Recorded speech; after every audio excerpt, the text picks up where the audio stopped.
Hi, right now I'm in my library and I'm here to do a book haul video because today, for me, was pretty doggone cool.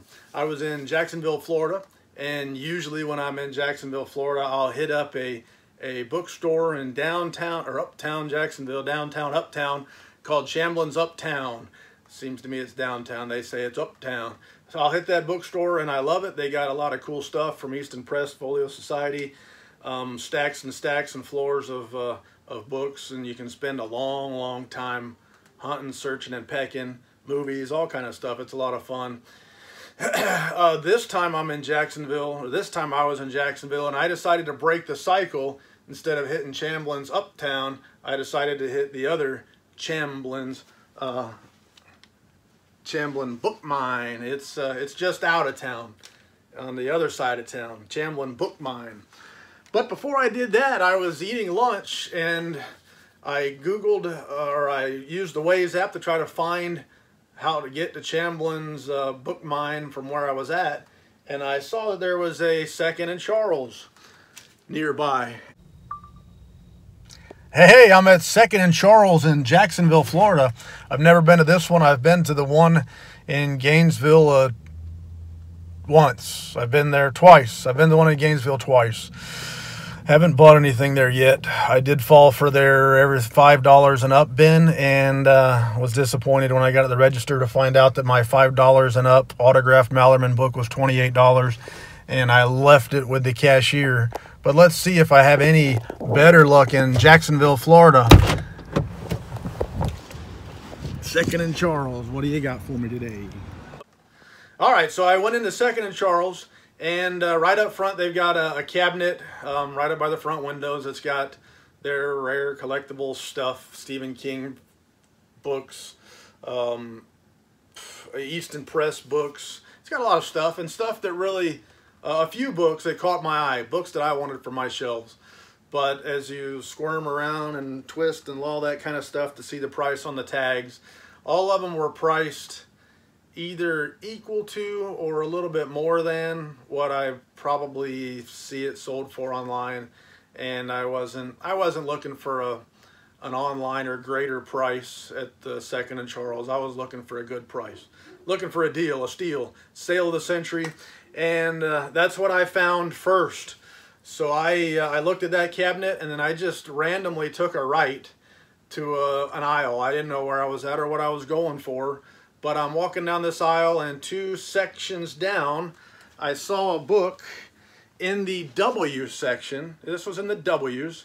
I saw this, and it caught my eye because it's bright yellow, obviously. And as I got a little closer, I saw that I was looking at William Peter Blatty's Legion. I recently read The Exorcist, and I love the movie Legion, or Exorcist 3. So I recently read The Exorcist, and it blew my socks off. I saw the movie years ago, but the book blew my socks off. My socks were off. They were off. The book did it, and I loved that book. And then I rewatched the movie after I finished the book, and I found that while I still love the movie, and the movie's pretty doggone faithful to the book, some of the stuff that I love about the book was abbreviated or maybe even removed from the book. I loved Kinderman's dialogue with Karis, and I love Father Dyer's dialogue with Chris at the end. And just some of the stuff that I really loved out of the book was not in the movie. Anyway, the movie Legion, or Exorcist 3, I actually don't get too mad. I actually like that movie better than the movie The Exorcist. Now, I haven't read this book, and everything I've read, it's vastly inferior to The Exorcist. But I love the movie, and I love the Exorcist book, so I've been wanting this book for a while.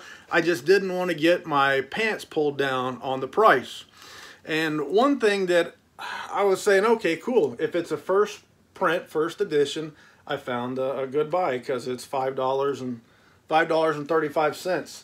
So as I'm looking for the number line to see if I found a first print edition, on the title page in blue ink, somebody wrote William Peter Blatty's name. I got a signed book, $5.35. When you find a good fishing hole, you don't tell people about your fishing holes. So rule number one, if there's one thing in this world that I hate, it's somebody who tells where their good fishing hole is. So forget all the stuff I just told you, but I'm showing off. And it's a first print. So I got a signed first print copy of Legion, hardcover edition by William Peter Blatty, a book I've been wanting, but a book I didn't want to pay through the nose to get online. And I got this thing, and I'm excited. So if I left right then and there, I had a great book day. I had a great book day. But I didn't quit. Naturally, I kept on going. There's more stuff to be found. Now, William Peter Blatty's signed copy of Legion, first print hardcover, was in the W section. And the reason I was in the W section is because I collect F. Paul Wilson books. I've got from here down is F. Paul Wilson, his books, all F. Paul Wilson. He's one of my favorite authors and probably the first author that I really collected. And they had quite a few signed copies of F. Paul Wilson hardcover books on the shelves. And as hard as it is to admit, and as much of a fan of F. Paul Wilson's as I am, I sometimes forget what I have that's signed. And this is a Repairman Direct Trade hardcover, the second book in the set, in the series. After The Tomb came Legacies. And I'd had F. Paul Wilson signed books for me multiple times, a couple times at romance writers book conventions in Orlando, once at a GU at some burger joint by Disney there in Orlando. So I've had him sign books on multiple occasions and times that I've met him, and now I really can't remember which ones I had him sign and which ones I didn't.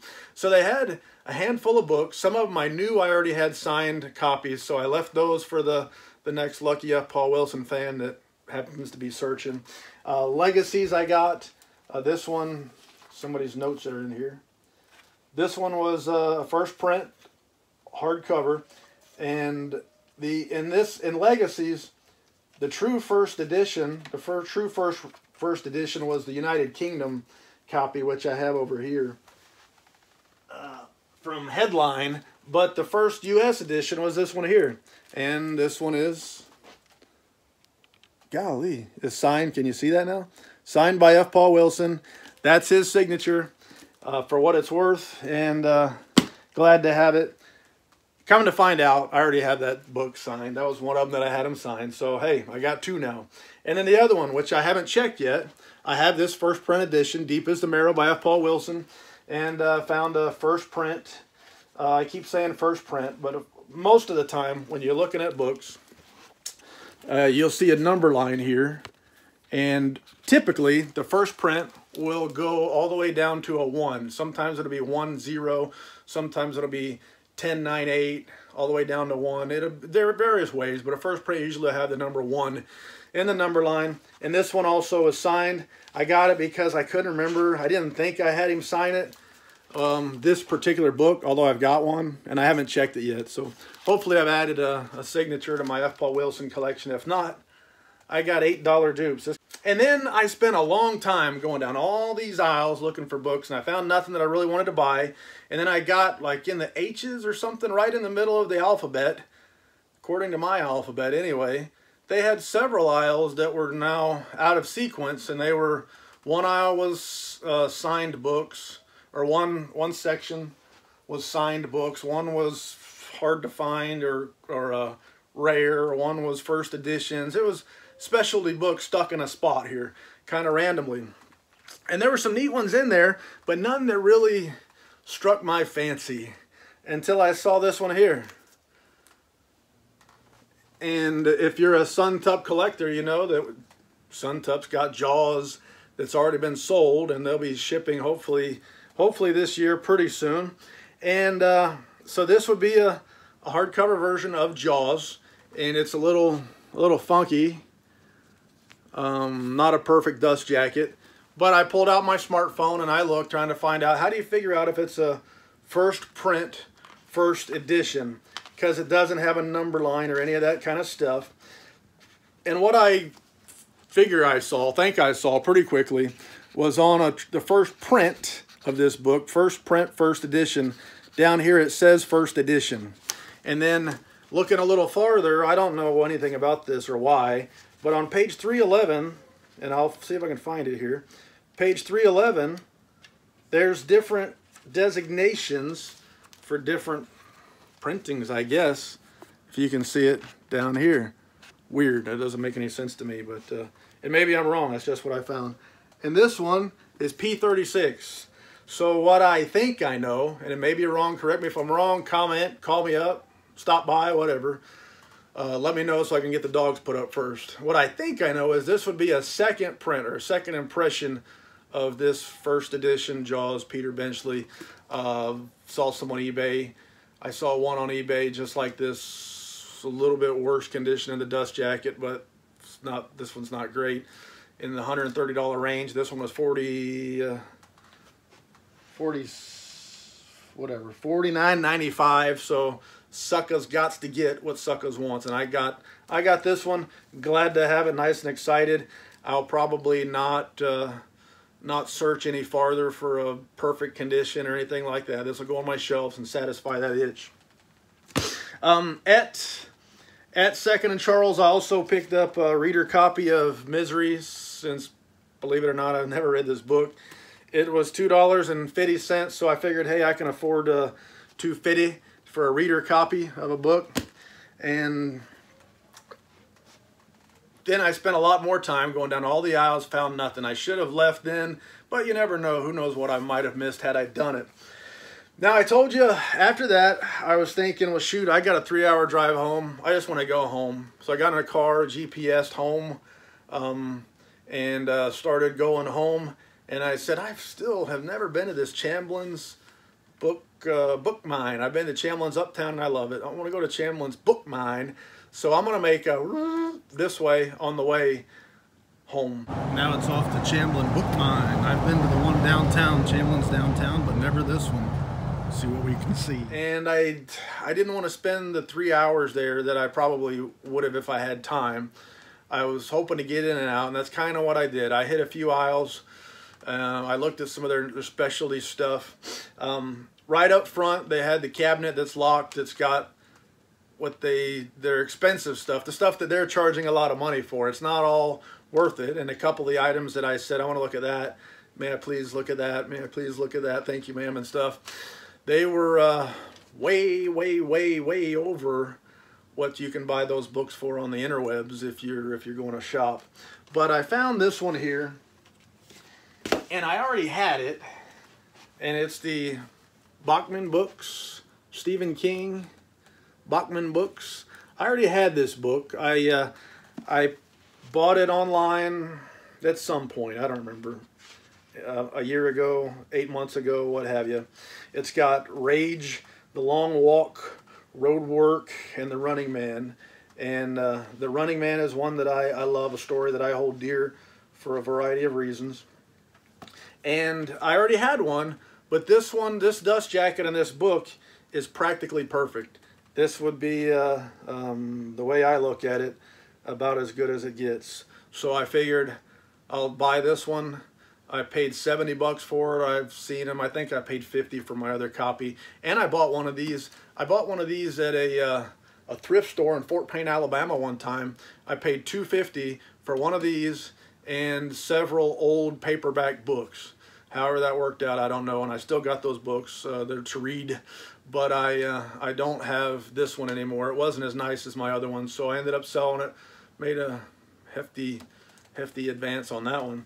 But anyway, I figured I'd get this one, upgrade, a little bit better quality than my other one, move the other one on down the line. Works for me.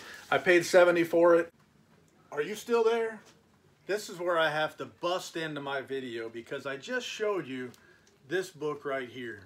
And I wrapped the dust jacket up in this nice pretty plastic, and I went to my shelves where I had the other one sitting, and I noticed something didn't work right here. The other copy, this was my original copy that I had. I paid $50 for it, I think, online. It was a book club edition, which I knew. And how do I know it's a book club edition? Well, it says so right there. in the old copy that I had from a thrift store also, that I paid $2.50 for with some other free books thrown in, and I sold it. It also was a book club edition. But you notice when I held them up together, the one I bought today for $70 was bigger. And on the dust jacket, it doesn't say book club edition. Now, I'm not a Stephen King scholar. I don't know all there is to know. I don't see any prices on it as far as dust flap prices. I don't see a designation page that tells first editions or anything like that. So I don't know what the deal is, but I figured it'd be worth talking about and explaining. So now I've got two different copies of this book, and they'll just both go on the shelves. A book club edition, and then something else that's a little bit bigger and in perfect condition. So with that said, back to our regularly scheduled program. And then, like I said, I didn't spend a whole bunch of time there, but I did look at a few of the aisles and then quickly skimmed through some of their fantasy, because there was some things I was looking for there too. Found nothing there. But they always have an aisle or two, both of their stores do, that have a lot of Easton Press, Heritage Press, and Folio Society. And so I picked up a couple of Folio Society books. This one being The Postman Always Rings Twice by James M. Cain. Have you heard of him? And I think it was $15. Don't tell fishing stories, man, because people all go steal your fishing hole. 15 bucks I paid for the Folio Society version of The Postman Always Rings Twice by James M. Cain. And so I don't know why I started at the back of the book. And here is some of the artwork in this Postman Always Rings Twice. It was published. When was this one published? When was it? Illustrations, 2012. So I guess this one was published by the Folio Society. Yep, there it goes. London, the Folio Society, 2012. The Postman Always Rings Twice. I like Folio. They got books that look very neat on the shelves. They just the style and design, and I think they've had fancier versions and less fancy versions, but I like the way their books look, and that's good enough for me. I definitely like it when they put artwork in. I just think it adds a little bit to the experience of book collecting, of book reading, of book ownership. I like that kind of stuff. So here's some of the images in our Postman Always Rings Twice. Maybe I've said that enough. By James M. Cain. Have you read anything from James M. Cain? That's a legend, and this is perhaps the most legendary book of James M. Cain. If you ever follow anything by Joe R. Lansdale, you'll hear him mention James M. Cain from time to time as an inspiration, I believe. If I'm misquoting Mr. Lansdale, I'm sorry. It's not my intention. It's just a bad memory if I'm incorrect, but I believe I'm correct here. Some of the cool artwork, that's not everything, but the Folio Society version, it's a smaller edition. It comes in a slipcase, and you'll notice something about this next one that confused me for a second. And as much as I hate to admit it, that's not a hard thing to do sometimes. The next Folio Society book, and the last one I'm going to look at, and the last one I picked up for my shopping day before I called it quits and headed for the hills, is, can you see that? The Hound of the Baskervilles. Here's what confused me. The book's sitting on the shelf like this, and if you look at books like I look at books, it looks like it's going the wrong way. So I pulled it out, I flipped it over, and I am looking at all the writings upside down. And I said, what the heck, man? Something's wrong with this book. It's an error. But if you look online, some of these books are printed with the spine title going the wrong way, and we'll just call that good. So I paid $15 for that one. I paid $20 for this one. So if you're keeping track at home, I paid $5 more. That's hard math to do. This one is 1987, the Folio Society London. And that's The Hound of the Baskervilles, Sir Arthur Conan Doyle. Have you ever heard of that story before? that's probably, well, I won't say probably, that's definitely my favorite Sherlock Holmes movie. And I haven't read the book, but that movie is my favorite. Basil Rathbone and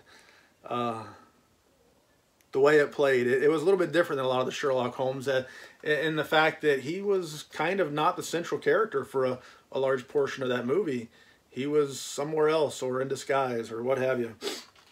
But I love the film, so I was excited to be able to get a copy of this book. Let me see, it's an older folio than the others. And at first glance, I haven't looked through it completely, but the artwork is far more basic and far more muted than some of them. And since the pictures don't go all the way to the edge, it's not easy to find them. So as I'm flipping through, I'm trying to see if there's anything that stands out in the artwork. And I'm starting to tell the story by flipping through these pages and reminding me of how it goes. And I'm excited to read. I've never actually read Sir Arthur Conan Doyle, although I was raised a big fan. My mom read practically everything from that fellow, and we saw every Sherlock Holmes anything that was ever on the television when I was growing up. And when we finally got a VCR and was able to tape that stuff in probably 1984, everyone that was on PBS or whatever channels she could find it on was getting recorded, and we were watching them over and over and over, fast forwarding through the commercials and stuff like that. But the Hound of the Baskervilles, glad to have it. And typically, like you see here, Folio Society books will come in a paper slipcase. Now they're a little bit different now, different materials and things, but for the most part they would come in a paper slipcase, and a lot of them over the years, less now, but a lot of them over the years would be slightly scalloped. Is that the right word? Concave, scallop, what have you. Not perfectly straight up and down. Whatever word I'm looking for there is what we got. Not scallop, whatever. So that's my book haul for today. I feel good. I feel like I did something, found some cool stuff. Legion, really stoked about that because it's one I wanted. I've got multiple versions of The Exorcist, and I'd love to see somebody do an awesome limited edition version of Legion, like Suntup Editions, for example. Unfortunately, our author, William Peter Blatty, is no longer with us, but that doesn't mean we still can't or shouldn't have an amazing limited edition version of it. And I'm sure there's a lot of fans of The Exorcist who would like to have them set in side by side as the author's sequel to The Exorcist. So if you're keeping score at home, in books it's Exorcist, and then Legion is its sequel. In the movies you had The Exorcist, which was a phenomenal movie, and then you had The Exorcist 2, which if you haven't seen it, I don't recommend it. Felt like a waste of time, and I haven't watched it since. And then because of that, I didn't watch Exorcist 3 or Legion for a long time until I was listening to a podcast one day, and they were saying it was one of the best sequels of all time. And I looked it up on IMDb, and it wasn't rated as high as I would have thought for a great sequel. But when I watched it, being a big fan of George C. Scott and kind of knowing what to expect, knowing that I wasn't looking for The Exorcist, I was looking for something a little different. I just loved that movie. I've probably seen it 5 times in the last 2 years now. Or maybe more times in less years. Something like that. I've seen it a bunch. George C. Scott is phenomenal. It's a movie where they let George C. Scott be George C. Scott, and he is bad to the bone when he does that. There's also William Peter Blatty, the author, wrote and directed Exorcist 3/Legion also. So some of the dialogue from The Exorcist, the book, that didn't make it to The Exorcist, the movie, he put in the movie Exorcist 3 Legion. So he took some of the dialogue from The Exorcist and had George C. Scott's character, Kinderman, the detective, say some of those lines, talking about the codfish in the bathtub, and a few other lines from there were from The Exorcist, the book. Anyway, that's a whole long way to go to show a bunch of books, but that's what I got today. Hope you dig it. If you do, how about hooking a brother up, like and subscribe, as the kids say, And since I got no more lies to tell, say la vie, baby.